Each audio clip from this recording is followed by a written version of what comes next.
They've on London Bridge, got the women marching, holy Muslims marching. So why come you not marching when black people are being murdered in Arabia? How come you not marching when black people are being oppressed in Tunisia? How come you not marching when black people are being oppressed in all these Muslim countries? Even in the UK. Even in the UK. And they're Muslims too. Yeah. So where's the outrage? So it seems to me like nobody died. Yes, when people die all the time. Some Muslims even died in jail. But because they're black, the Muslims don't raise a point. But let that Muslim be white or Arab. You see the outcry. Let me challenge him. All right. I thought you won. I'm always looking at the clock in it like I need to be doing this. Just come on. You know?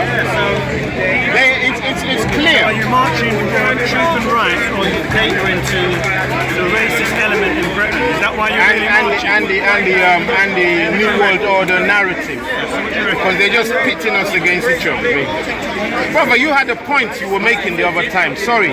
It's just because I was, I didn't want him to... He said that the African Union who helped Somalia, but basically, because he said Nigeria, Uganda, but basically, it's as well the Muslims who helped Somalia too, because it's Muslim countries in Africa as well too. I was just making a little point to say, you see, if Islam was good, Somalia would have been a real country to test it, because all of them is Muslim. So you can't go wrong. You know what I mean? You can't go wrong, because if all of you doing what's right, what would go wrong?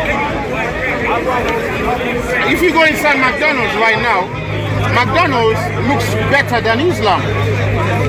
Yeah, McDonald's works better than Islam. Did you know that? Because they're not fighting each other. Everything's working, functioning. You can sit down. I mean, honestly, we're not trying to be stupid here. We're just saying, wake up, brothers. Let's have a look. If you say something's working, if I sell you a phone, say you come to my shop, you say, brother, can you sell me Samsung? And I say, yes, here's the phone. Then you switch it on and it's not working. Would you take it home? You tell me it's not working, innit? But we have a religion telling us it's the best. But it's not working anywhere. Doesn't that bother us? So we have to ask the right questions and say, why Brentfield fire? Why is it not working? What's the religion going to work? Tell me which religion is going to work. Truth. What is it? Truth. What is it? Truth is truth. Christianity? No! Hear me well, brother. Hear me. After you hear me, don't say anything for 5 seconds. Don't even think. Just hear what I said. Truth. Don't say anything for 5 seconds. You need to let what I said sink in. I'm going to tell you again. Hear it. Let it sink into you. Think about it. Don't say anything for 5 seconds. Truth is what we need.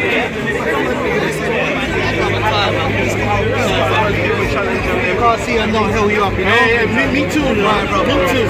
Don't tell me you're leaving now. No, man, I want to hear the fire. Hey, we're starting it. We're starting it. God bless you. Hey. We've got you absent for a few weeks right now. I know. It's good, brother. So we're saying, yes. if something works, it's got to be clear that it works. If there are mistakes, it's all right. We know it's mistakes. But if Somalia is 99% Muslim, that is Islam in totality. That means Somalia should be the best country in the world. Yeah. Now America is the best country in the world. Christianity is the best religion in the world. Well, guess what? How people are going to hear me? Guess how people are going to hear me right now? They're already flaring up. Ah! He don't even know what he's saying. It's you who not listening. I'm not saying Christianity is good. I'm saying it's the best out of the worst. That's all we got. We got shit and we got piss. Choose one. That's all we have. Shit and piss. Would you call that dinner? Would you call that dinner? But that's what we have. Christianity is the best because whenever Muslims have problem, they call them Christian nations. Am I a liar? Sure. And that's wrong. Huh? And that's wrong. Sorry. And that's wrong. It's, well, I don't know what they will say. They've got the Red Cross, which is the Christian cross. The Red Cross. And before the Christian had problem and they call Muslim too. That's a lie. When? Why? When? In Spain. One by one. In Spain. In Spain, before the Andalus, they had problem with the Christians and they called the Muslims in North Africa to come to help them. I'm gonna explain what happened in that Spain. How was the Moors? Hold on, that's what we wanna explain. That's what we wanna explain. Andrew, that's what we wanna explain. Unless you wanna do it. Drop some knowledge. Come on. Now that story you're talking about, that the Christians are calling who? No, they're not calling Muslims. They're calling the Islamic world. The Islamic world is different from a Muslim, right? Why? We will tell you why. The reason is we are in the Christian world right now. Yeah? Not everybody in this country goes to church. Right. But everybody enjoys the Christian values. Because in their so-called parliament, all their values are Christian values. And Christian value is not a good thing. It's a capitalistic value. You understand that? So everybody who lives in a Christian nation is part of the Christian world.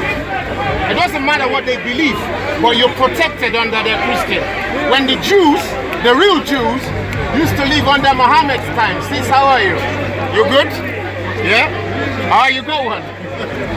When the real Jews of Arabia used to live under Islam, And the black Jews. the black Jews, Say the black Jews. the black Jews, the Muslims told them, if you want to stay, you can either convert or you can stay and pay the what? Tax. Pay the tax, right? Now they chose to pay the tax because we had money, yeah? But when you're there, you're looked at like part of the Islamic world. Because when you're paying tax, it's not only by money, you're paying with your life too. So when they have an army, your children will join the army. When they have an institution, your children will join the institution. Talk to me. No, the tax means you protect him with his tax. It doesn't involve in war. So maybe you didn't hear me well. Yeah, because you said that because the children that they are no Muslims, they go to the war with Muslims. No, it's only the Muslims who go to the war, but the non-Muslims living in the Islamic land. That's not true, brother. Brother, no, we can check. We won't argue, we'll check. Look, this is how it happens when you read history. If you live in a country, the only way you can exist in that country is to show loyalty. If you don't show loyalty, they are afraid of your allegiance. They don't know where your allegiance is. That's why they have Western Union, so that black people can only send money home when they are watching what's going on. If we start sending too much money home, they start telling you by Western Union how much is the limit. Because they don't want all the money leaving. Now, if we don't listen to them, they start to look at us as an enemy to their economy. When you're enemy to an economy, you're enemy to what? You're enemy to the nation. You're enemy to the nation. Now, if you live in a nation, there's only two ways you show that you love them. Because if you live there, you're gonna tell me why you live there. Why you live here? I'm only here for your women. That's suspect, isn't it? Why do you live here? I just want to make my money and get out. That's dodgy. They want their money where you are. There's a language in my language that I can't say because you won't understand it. They say the money of the white people stays in the white people's country. Black people say that all the time. There's no way you're going to come to England and get paid more money than you need so you can send it home. You can't. Your bills can kill you just to pay your bills. That's all you can do. Then your children, while you're busy paying the bills, have to go to school, to their school. So your children become their property. Your children don't have your brain anymore. Your children have the master's brain. Your children don't even remember your country. They say, I'm British. Really? Check the children right now. They don't claim I'm Arab, I'm Chinese. They won't claim, they don't even claim they're Somali. They say I'm British Muslim, innit? Or I'm Muslim British, innit? Well, which one are you first? When he's coming in at the airport, he's British. Once he gets into Harrow, he's Muslim. Where's the game? The people who keep us here for a reason. If they think you can turn around and hurt them, you're out. So you either pay tax from here or you pay tax from here. You've got to do one of the two.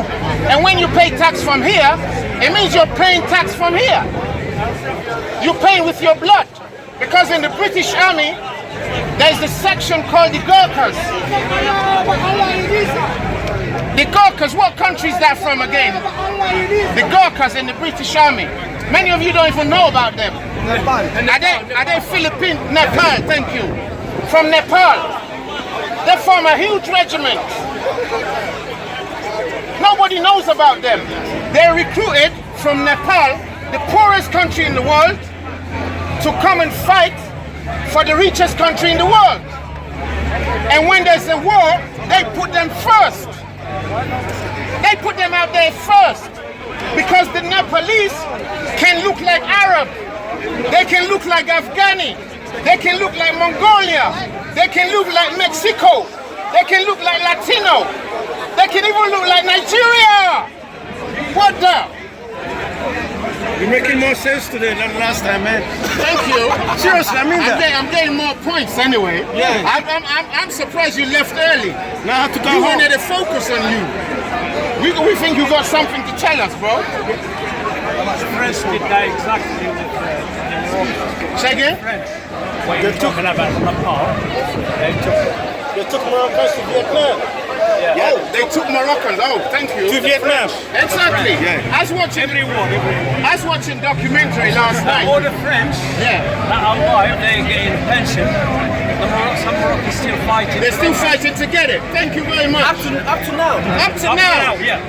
Some of the Moroccans, they even took them to islands that they can't even get back home, and they won't give them a passport. That's how stuck you become. All of us are being played. The system is corrupt. The whole system is corrupt. So therefore, you can say that again. So therefore, the Africans and Caribbeans are penalised down to the ground, and it's time that we raise up. Well, we hear that. Yeah, come on, give it raise up up for to that the one. challenge. Yeah. It's time our people unite as one. Well, The segregation we have between Africans and Caribbean, we need to unite, we need to join and work our way system. And brother, we're with you on that one. We're with you on that. The political system is ripping it apart. We need to have more politicians, black politicians, that represent us in Parliament. And we need to have more politicians that represent the financial sector, which destroys our economy, destroys our world. We need to change that around. You know, it's really funny, you know, because in like Black history, yeah, at least in the last couple of decades, right? And anybody please correct me. We had Marcus Garvey in the last what do they call it, millennium or century, yeah. Then we had like Mandela. Then we had Malcolm X and what's his name, and Uncle King, yeah, Uncle King. and all of that, and Fred Hampton, and the list goes on. Yeah, it's my history that's limited, not the names of our people. Yeah. Now this is what it is. All of them were coming with what they thought was a good solution. Some It was a good solution. Say again? It was a good solution. Well, it didn't happen though. No, but in the hearts it was a good solution. Well, guess what? The solution is equality. The solution is equality. Equality for all. Equality for the black everyone. At the end of the day, the white dominates the economy. The whites dominate the financial sector. The whites dominate because they think that we are lesser people than they are. So we need to change it. That's what you're in mind. Never going to change if we don't fight to change. Absolutely. So now we're not talking about fighting physically. We're talking about peaceful fighting, peaceful demonstration. So we are recognized and bring up our profile so that we are one, not about it. Class structure, because you just can't see race or color in isolation. It's class. Absolutely, I agree. Absolutely. The economical sector needs to change. And what controls the economical sector is the 10% of the people, which dictates our policy. They dictate to policy to MPs. They lobby MPs to keep us as individuals. So we need to change that. We need to lobby our MPs. We vote for our MPs. We need to say to our MPs, we vote for you there. We want change, and we want it now. And our black community needs to step up to the profile and do this. And stop sitting back and saying, it's going to happen next week, and sit there and do nothing. How do you do with a lot of the black politicians in Africa who stash away the country's millions and put it in the Swiss bank in their personal account? I'll give you an example. I only found out last week that South Korea has more electricity output than the whole of the African continent. Ghana, my country, cannot produce 24-hour electricity, right?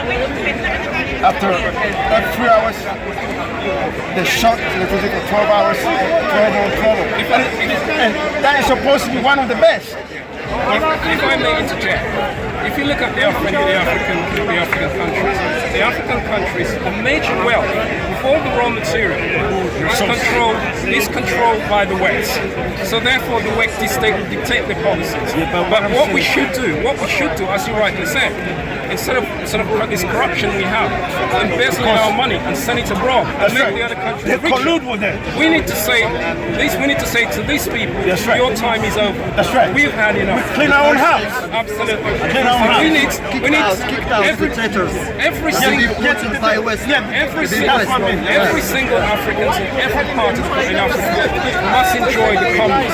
Everyone should have a basic income. No matter how poor you are, you must. We've got enough raw material that everybody in Africa should be living a decent life. But that's in your dream. That's not our dream. There's no dream. There's no dream. It is for you. Everything same. Because people like corruption in Africa. I come from Africa. Corruption in Africa has always been there. It never changed. All they want is see. They don't care about people. You see when you say corruption, they don't care about people. You see when you say corruption is right here in England. Corruption is in the United States. They don't create corruption. Can I just finish? After you nail it. The corruption is hidden corruption. If I go to Morocco or something like that, I won't get nothing. The corruption is hidden corruption. But the corruption that you see that comes from Africa to the West is created by the West. The West himself created. So how are we going to change it? Is how the solution. The solution is how we're going to change it. There's no solution. The West controls. The West controls. You sit around doing nothing. With your qualification and everything, you got nothing. The solution is the West controlling. So we need to look at international policies to change it because the West dictated on us. I couldn't believe this, right? Nigeria is the 8th largest exporter of oil on the planet. Hang on a minute. Half the country live on 50 pence a day. Nigeria is so rich. It's unbelievable. Yet, Libya, 6 million. Look at them now. If you take the Congo, an estimate on the Congo was about